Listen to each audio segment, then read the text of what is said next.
Hello and welcome, and thank you so much for joining us on News 18 Global. I'm Rihato Siddiqui. Our top focus story for today is the ongoing conflict between Russia and Ukraine that took a shocking turn on May 3rd when the Kremlin accused Ukraine of carrying out drone attacks on the Kremlin in a bid to assassinate President Vladimir Putin. The Russian air defenses shot down 2 drones attempting to strike the Grand Kremlin Palace that serves as Putin's official residence.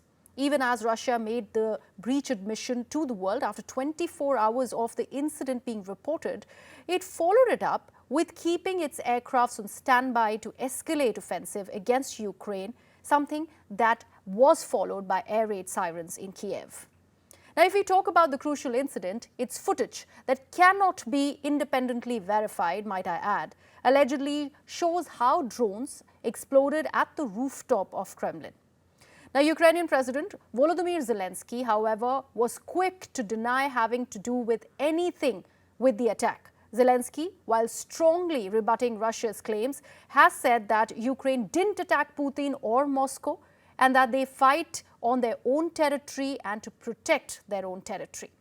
Now, it's important to mention here that the Russian president remains unharmed in the incident and there was no material damage to the Kremlin building.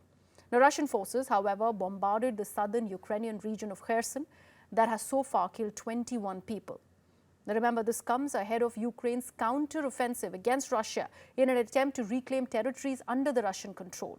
And all of this as the Russian war machines face logistical issues, including shortage of food, arms, medicines, and a low soldiers' morale.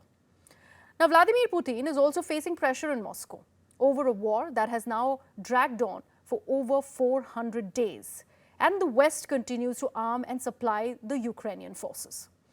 Amid all of this, Russian Foreign Affairs Minister Sergei Lavrov has now arrived in India for the Shanghai Cooperation Organization Foreign Ministers meet. His visit to India just a day after Russian owned up to the twin drone strikes at Kremlin becomes very, very significant.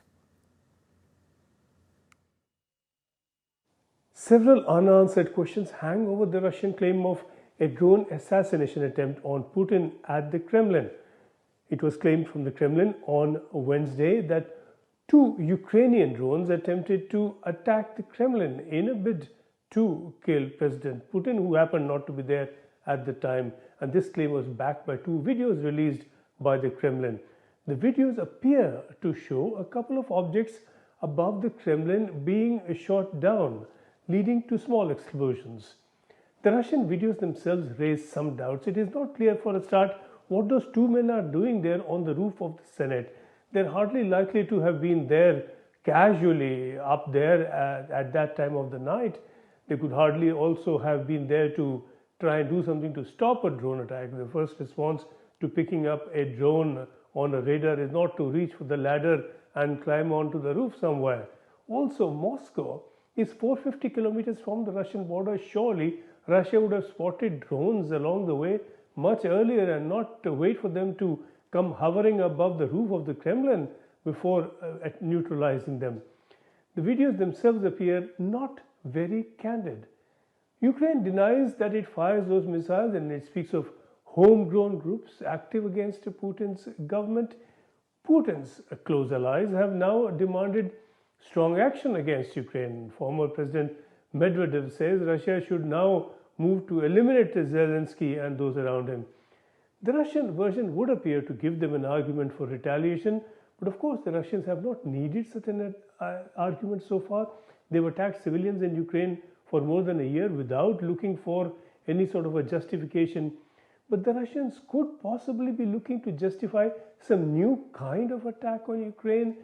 They do have their back to the wall with neither the military means nor the morale, apparently, to resist a strong Ukrainian counterattack expected now very soon. Now, as these big accusations have been made against Ukraine that it is trying to assassinate the Russian President Vladimir Putin, let's hear the Ukrainian side. What do they have to say about this? You know, I can repeat this message, and I think it will at least will be understandable for everybody. We don't attack Putin or Moscow. We fight on our territory. We are defending our villages and cities. We don't have, you know, enough weapon for this. That's why we don't use it anywhere. For us, that is the deficit. We can't spend it. And we didn't attack Putin. We leave it to tribunal. Щодо дронів над Кремлем. Regarding drones over the Kremlin, it is crystal clear and obvious enough, but I will still voice it.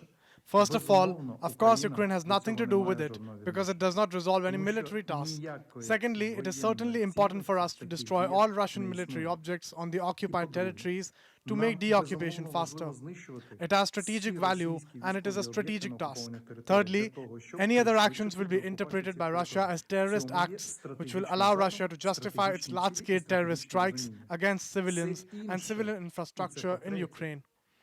Therefore, it is very important to report two weird events which happened today.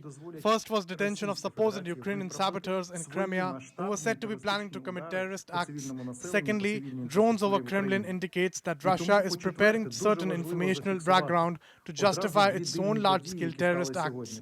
So let's see what Russia is going to do. I underline one more time, attacking Kremlin with drones is not Ukraine's goal. Дрони над Кремлем говорять про підготовку Росією. Now, U.S. Secretary of State Antony Blinken has also reacted to Russian claims that Ukraine tried to assassinate the Russian president, Mr. Vladimir Putin.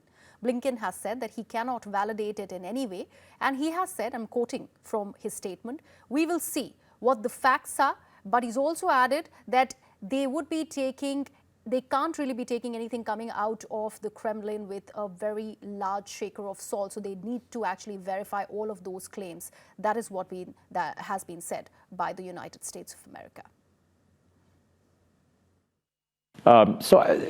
We wouldn't be doing our jobs as journalists. I wouldn't if I didn't ask you a little bit about the news of the day, because there's a lot. And I want to start with the news overnight from the Kremlin, accusing Ukraine of having tried to assassinate President Vladimir Putin with a drone strike on the Kremlin near his residence. Ukraine has denied doing this. I want to ask the question this way. What is the United States' position on such attacks on leadership during this war by Ukraine or other combatants? Well, first, I've seen the reports. I can't in any way validate them. We simply don't know. Second, I would take anything coming out of the Kremlin with a very large shaker of salt. So let's see. We'll see what the facts are. And it's really hard to comment or speculate on this without really knowing what the facts are. More generally, as I've said and as we've said, when it comes to Ukraine, which is under daily assault, and not just its incredibly courageous military forces, but its citizens, its men, women, and children being assaulted on a daily basis. Let's now get you more Ukrainian voices. Zelensky Goncharenko, who is a Ukrainian MP, is joining us. Thank you so much, Mr. Goncharenko, for joining us. I first would want to understand about the Russian offensive that has happened after its admission of the drone attack at Kremlin. How are things currently standing in Ukraine? We do know about certain drone attacks by Russia that have actually hit Kiev and other parts of Ukraine. There is no Russian offensive, but yes, this night there were again drone attacks against Kiev and Odessa.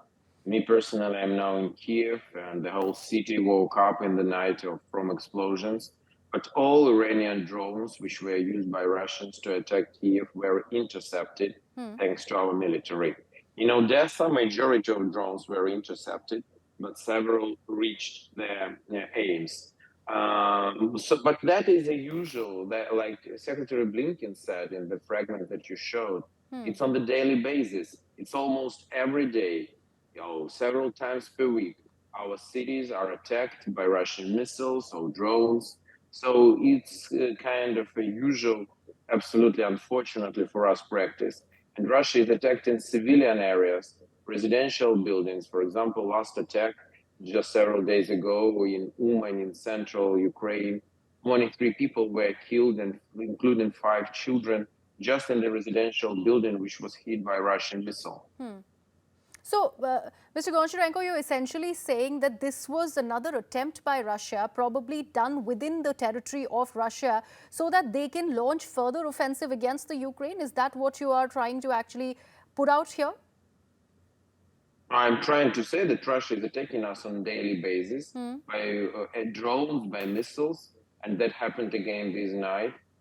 So I don't see Russia is now saying, "Oh, what's awful happened now over Kremlin," but they're attacking us every day for 14 months, and that they think that it's okay. Ukraine has all legitimate right to attack any object in Russian territory because it's Russia who started this unjustified war.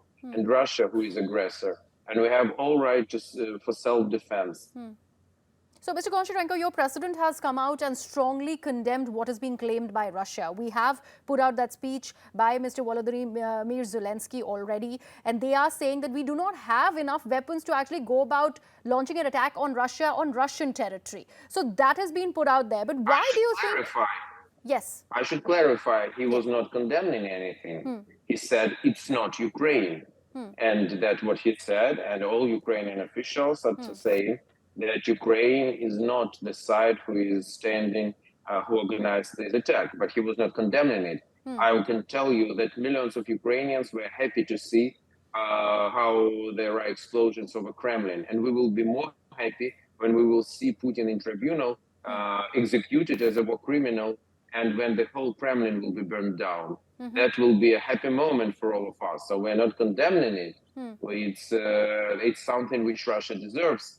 Mr. Goncharenko, there are many detractors of Mr. Vladimir Putin within the Russian territories, and now they are claiming that this attack was possibly hatched, this plan was hatched while, from within the Russian administration, just to actually pin the blame on Ukrainians. How much of water do you think this really holds, considering it's an attack on the Kremlin palace that eventually was caught on camera on the basis of these two twin drone attacks that we are constantly putting out in the form of visuals? Me personally, yes, there is an Institute of Study of War, for example, respected think tank, said that it looks like Russian false flag operation. But me personally, my own opinion, is that I doubt this, because it's so shameful for Russia. Russia tries to call themselves superpower, but they can't protect even skies over Kremlin. So it looks so bad for Russia that I don't think, me personally, that it was organized by themselves. But there is possibility that it was organized inside of Russia, but not by Kremlin administration. So do you think this is because a it reason can be why, some other groups. Is this the reason why the admission of this particular attack came only after 24 hours from when it was reported? Less. I think it was near 12 hours, but it's also a long time. Also, that can explain us. But for example, these drones, the question is where they were launched. Where they exploded, we all saw over Kremlin. But the question is where they were launched. And me personally, I think that they were launched somewhere close to Moscow, inside Russia, because it's quite a long distance between Moscow and Ukrainian border. So it's possible that it is attack on Putin from some people in Russian elites who are unhappy with him. That is possible. Also, it's possible that it is a part of internal struggle inside Russian administration. It's also possible. Okay, Mr. Goncharenko, we are getting to hear about certain reports of Russian drones attacking oil refineries in Ukraine. How much on that would you be able to throw some light upon? We have news about Russian refineries which are burning because of attacks of some drones. Russia attacked our refineries at the beginning of war with missiles and destroyed many of them. So that is the reality. Okay. One final thing that I want to understand from you, after the counter-offensive that was launched by Ukraine against Russia. Do you think this is a ripple effect of that, considering Russia really has now begun to feel the heat? Last year, Ukraine conducted a very successful counteroffensive. We liberated a big chunk of our territory. Now we're preparing for new counteroffensive, and we will not stop before we will liberate all our territories and save all our people who are now under genocide on occupied territories of Ukraine, because Russia is committing war crimes every day. Thank you so much, Mr. Alexei Goncharenko, for joining us. Let's now take a look at some of the other reactions that are continuing to pour in on this twin drone attack at Kremlin. The White House has said that it cannot confirm the authenticity of these reports by Russia, that it foiled an overnight attack by Ukrainian drones on the Kremlin. Karine Jean-Pierre further said that Russia has a history of doing things like this, but again, I don't want to speculate is what is the word that's coming out. They also further go on to say that they do not want to get into hypotheticals from here, but they are just unable to confirm what is the situation at this point in time.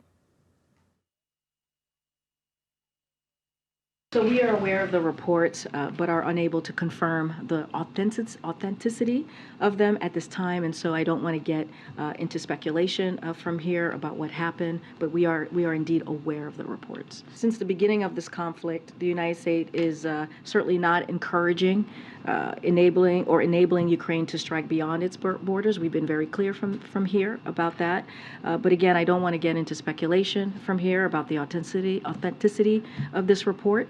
So I'm just not going to speculate from here. I want to be super mindful here. Again, we've heard the reports, not something we want to, that we are able to confirm.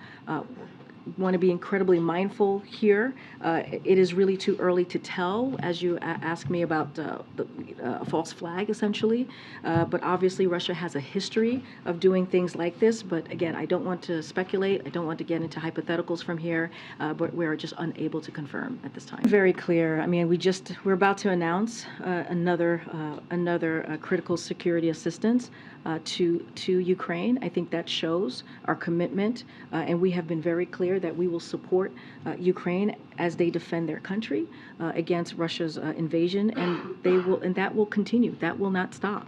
And again, we're announcing a security assistance. I think that shows how much we are committed to them fighting for their freedom, fighting the Ukrainian people, fighting for their democracy. And so we've been very clear in not just security assistance and humanitarian aid and economic aid, and that will continue from here. Let's now get you some more perspective from an analyst on this entire Russian-Ukrainian blame game that continues. I am not convinced that this is a well-thought-out action that the Kremlin organized itself. Maybe it was done by some forces in the Kremlin who didn't inform others about it. It can be possible. But it doesn't look like at all if this was such an action comparable to the shelling of the frontier outpost in Manila, which served as a pretext for the start of the Soviet-Finnish War. The more I think, the more it seems to me that these are just some kind of infighting between the security forces. Putin no longer needs any excuses for Russian public opinion.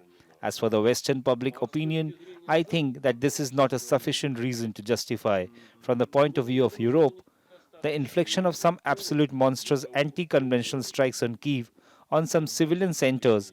Putin has been doing this for at least 6 months already. Amid tiredness, irritation against Ukraine, against the Kremlin, and against the US, people trust no one.